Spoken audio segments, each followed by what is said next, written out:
Majesté Célestin Bedzigi appelle à la libération pure et simple des prisonniers politiques. La République du Cameroun aurait-elle une face cachée?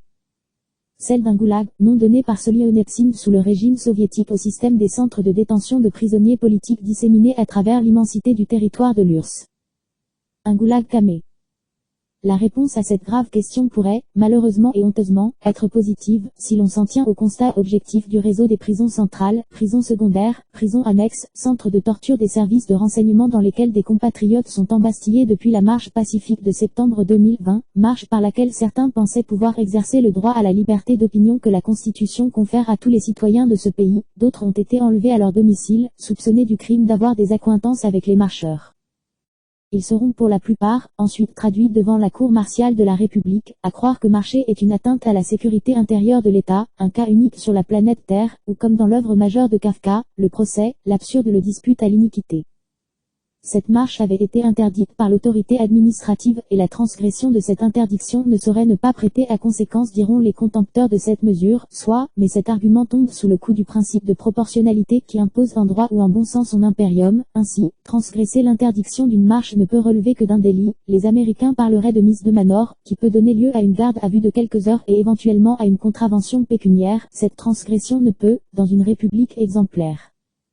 être qualifié de crime. Les Américains parleraient de felonie, portée devant un tribunal militaire qui est une cour martiale pouvant prononcer une peine de mort ou être passible d'une privation de liberté prolongée. La disproportion ici constatée révèle une volonté manifeste de bâillonner toute expression ou manifestation d'une opinion contraire, signant ainsi un acte politique et faisant de ceux qui en subissent l'effet par la privatisation de liberté, des prisonniers politiques.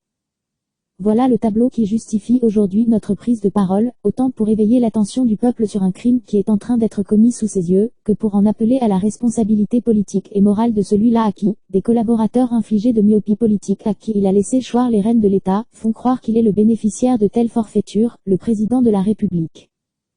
En vérité, c'est la prise en compte de l'appartenance politique et tribale de tel ou tel citoyen qui pour certains détermine les initiatives, les mesures et les postures qui sont ici à l'œuvre, le résultat étant un ensauvagement de la culture et de la gouvernance politique au Cameroun, un constat très triste. Cela ne se devrait absolument.